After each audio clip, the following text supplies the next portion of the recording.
just wanted to obviously first and foremost say that that's a really good Tulsa football team. They gave us every single thing. I mean, that was a battle all night, and I'm just so proud of our guys, the way they've been able to be resilient. 28 days. Everybody knows since the last time we played, but there was a 14-day pause in there that we pretty much had no contact, with our guys, and they were almost quarantined themselves. So, we had some guys come back and pull things, and so we just had to fight through a lot of different things. And especially in these last 2 weeks. And for these guys to be resilient, it wasn't the sharpest, it wasn't the cleanest. Those are some of the things you worry about on a layoff. But this team won't be denied. And I don't know how you can look at this team any other way to say everything, every opportunity, every challenge we've had, these guys have stepped up. And I know that everybody else has the decision on what they deserve, but the reality is they've met every challenge that's been thrown in front of them. Not always the easiest, not always perfect, but this is a team that plays in all three phases of the game, and I'm so happy and so proud of these guys. We'll take questions for Coach Fickell, please. Either raise your hand, your hand icon, or shoot a note in the chat, and we will take your questions. We'll start with Brandon Seho. Coach, you seem pretty emotional at the with the trophy. Dez was crying after the game and the interview. This team has put a lot of effort, like you said, in the whole year. And I just, what did this one mean to you? And do you believe that your team, you said something along the lines of, and you said it again, you can't be denied. This team shouldn't be denied. Do you believe this team deserves a shot at playing for a national championship? Of course I do. I believe that this team deserves a shot. Unfortunately, it's not up to me. And I know that it's about putting your best foot forward and playing your best ball at the end of the year. And, and I hope they realize that. I hope they understand how good of a team that Tulsa is, and what kind of a night it was for us as well. But I think all those things added together, I don't want to be distracted from what we did tonight. And we came to this program 4 years ago. I did, and a lot of people came with us, and we said we wanted to play for championships. And we had an opportunity to play for a championship last year and didn't get it done. And that's been the only thing. We don't talk a lot about goals, but it's been the only thing, not the college football playoffs, about how do we get ourselves back to an opportunity to play for a championship and win a championship. And this is a crazy year for everybody. But for these guys to find a way to do what they did, this is a special group of people. Take the next question from Pete Thamel, please.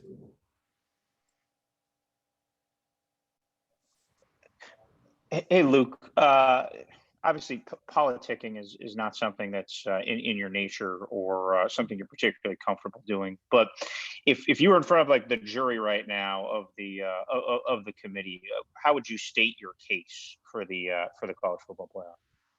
I mean, I think the thing you got to look at is a body of work. And, I know it's about playing your best ball at the end of the year, but I think that you got to say, hey, everything that was thrown in front of these guys, every opportunity, every challenge they had, they've been successful. And they're not a one-dimensional team. And I think when you really look at great football teams that have a chance to win in the big games, they got to be a team that can do it on all three phases of the game. And, I think that we're still just getting started. I think that, getting back into the swing of things after 28 days, we correct up and clean up a little bit of things. I mean, this is a football team that, quite frankly, I don't know how they're going to be denied. And I know I don't have the final say, and I don't get a whole lot of say, and whatever I say doesn't probably go a long way. But I think you got to look at this team and say, what have they been asked to do? And I know that, maybe they haven't played an SEC team or something like that, but everything they've been asked to do, they've done. They fought through, they've challenged us. They've had 3 different breaks. They've had a 26-day break when they came back from camp.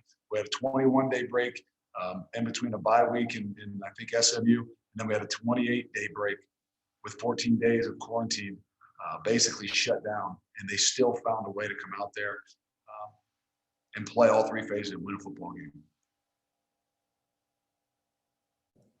Okay, we'll go next to Keith Jenkins, please, Cincinnati Enquirer. Luke, it was a wet one, and you had 5,831 fans dripping wet, but they were there for you guys. How was it, and how special was that to see these people here tonight? It was. I think it really gave our kids a little bit of energy. It gave them a little bit of boost there, especially to start off with. They just came out. You can tell when we came out even for warm-ups, and they were just, they were grinning from ear to ear. They were excited to play, but just seeing people out there, seeing fans, hearing people holler at them as they were coming out.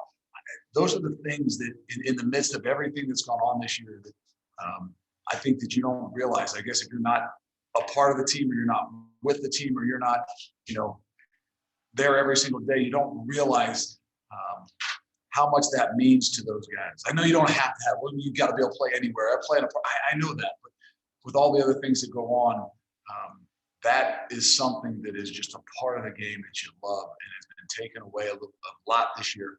And I think it was big for them. I think it was great for them to see and know that there's a lot of people out there, no matter what the situation, whether it was, they were going to be there for them. Okay, we'll go next to Justin Williams with The Athletic, please. Coach, you haven't kicked a ton of field goals this year. You haven't had to. What's going through your mind there right at the end as you send Cole out? And did you say anything to him before that? No. What's going through my mind is we should have kicked him earlier, when we went for it. But our philosophy is to be aggressive. We believe we can get it. Got incredible faith in those guys. We put the ball in the middle of the field, to be honest with you, and we kept running it a little bit further to the right hash. But we've had enough confidence in Cole. I mean, what he did at UCF, coming back from that place from 2 years ago, even though not being at his best and being down most of the week, he had the utmost confidence. He's had those days where he's had to struggle. And when those guys and people have failed before and really struggled, when they get put back in those situations, when they got enough heart and guts and toughness, they're really successful in the long run. And I think, he paid the price a couple years ago. He gets to celebrate a lot more now. We'll go next to Chad Brindell, please. Coach, I know you're not much of an overly emotional guy, but when you get home tonight and sit down and think about what this team has been through, a couple bouts, with COVID and being able to go 9-0 undefeated, win an American Conference championship, will there be a little maybe emotion that creeps in as you look back at everything? Yeah, there will be, and there is some. I mean, even before the game, pregame meal, I just, I don't think I told the guys how proud I was of them and I am of them. And I had an opportunity to do that. And I just had to kind of pause there for a couple seconds, because the tough thing for as a head coach is you're not in, with those guys. You don't have the group every single day to be able to tell them a lot of those things. And, so at times you got to take some of that time. And then I did, and I felt a little bit of emotion, and then, then you get back to what you're doing, and you get focused and locked back in. And even throughout this entire game, there wasn't a whole lot of time to celebrate and have a lot of emotion based on what was going on the football field. So hopefully when I get home, I'll be able to relax a little bit here and realize that I owe my wife something, because I told her when we win a conference championship, I'll get you a new ring. So I think finally I'll be able to reflect a little bit and realize I got to pay up on a promise I made. Okay, we'll go next to Paul Daugherty, please, Cincinnati Enquirer. Paul, just got to unmute yourself if you would. Got it. Congratulations. At this moment, how much do you really care about the opinions of the playoff committee, what they think of your team? And do you think that winning tonight means as much or more to your players as any postseason berth might? Right now, I don't care. And that's why, even like when Pete asked the question, I had to kind of muster up, because I don't. Now, tomorrow morning, when I start to think about all these guys and how much they've done and how much work they've put in, and we don't talk about it a lot, but I know how much it would mean to them to just have an opportunity.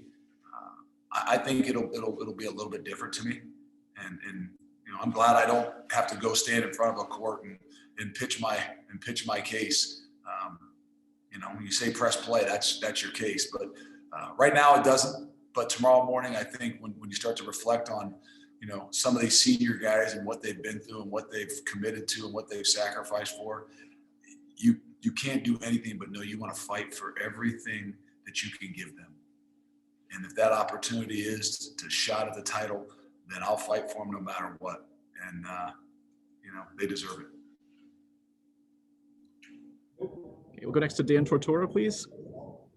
Coach, you stay dedicated to this team, and we've heard rumors about is coach going to stay, is he going to go, and this, that, and whatever. You've stayed in Cincinnati, you're building something there. What can you say to the decision to be with these young men, and why you chose Cincinnati in hindsight 2020, what that's paying off to look like for you? A lot of joy. I think that when you build something from the inside out, I think it's something that can last. And I think that, what we are doing is not just a flash in the pan. And I think that's, for me, that's what it's always been about. It's about the people. And to start over and do things different. Yes, you can have success, and I'm sure you can find a lot of kids, a lot of different places that you'll love.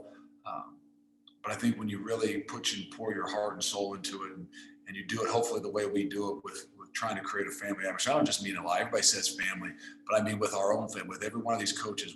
We can't keep all of our coaches because we can't compete with some of the other money that other people have, but we want to create even an environment for them that they don't want to leave, that everybody's committed to each other. There's no one, just because I'm the head coach doesn't mean I should deserve all the credit. And I think when you really start to build that, even as assistant coach, don't want to walk away. I don't want to walk away. And it has so much to do with the people. And for you, I know you talked about the committee and everything going on, but just what you can say about the American Athletic Conference and what this conference has been, not just with Cincinnati, but what UCF has done in recent history, what Memphis has done, as going up against them, and the Houstons of the world, Navy's had their successes, just what this conference brings to the table and what people should be seeing. Well, and what I think you're seeing is development of programs. And that's where when you start to say that people deserve a chance because they're good football, they don't just have a few good players and a few good guys, and I think that's what you're starting to see. I was seeing what Philip Montgomery's done at Tulsa. He's been there for 7 years now, and it's a program that can compete on an any day basis. I know that they're going to say, well, you couldn't day in and day out play in the Big 12 or in the SEC. Well, we don't have to. But you know what? We build things that we got to build, and we got to have success the way we have to have success. And when you give guys a shot, anything can happen because you really got to look at it. This is a crew of 17 guys that are all league, of some sorts. And year one, we might have had 2. So the development of what we've done is unbelievable. And I think that no matter what situations, I think we could play with anybody. And lastly, for me, what's the parameters on the ring you have to get for your wife? Do you have any, is there a cap or is? I don't know. I guess I've never asked. Every time jewelry has ever been brought up, I said, look, I told you when we win a league championship, I'll get you what you want. I don't know what that entails. I'm actually worried about going home because I'm not sure exactly what it's going to entail, but maybe she'll catch me tonight at a really good opportunity, a really good moment. And I'll just agree. Thanks, Coach. Thank you. We'll take 2 more. We'll go Justin Williams and then finish up with Chad Brindell, please. But Justin, you're up. Coach, forgive me for asking this question, but there were a lot of pre-snap penalties and snap issues. What was the reason for that tonight? It was all Desmond. Yeah, quarterback. The quarterback. I don't know. I mean, there's a lot of things that go into. Maybe you could say the first time we've had a lot of fans in the stands, or 5,000-6,000 fans.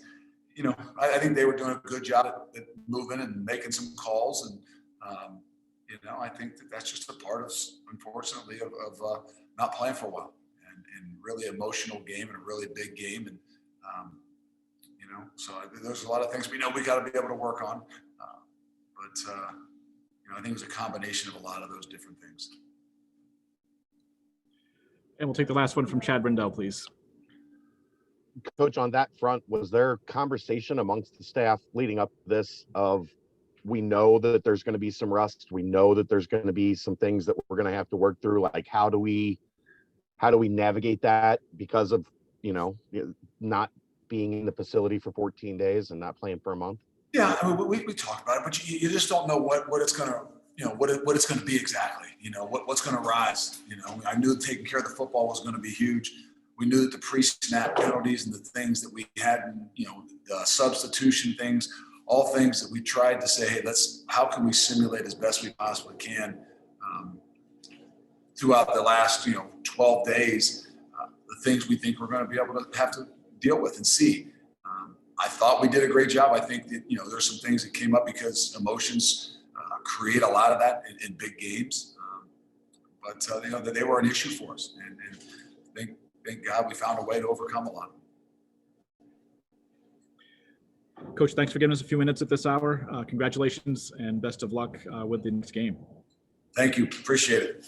Coach Luke Fickell from Cincinnati.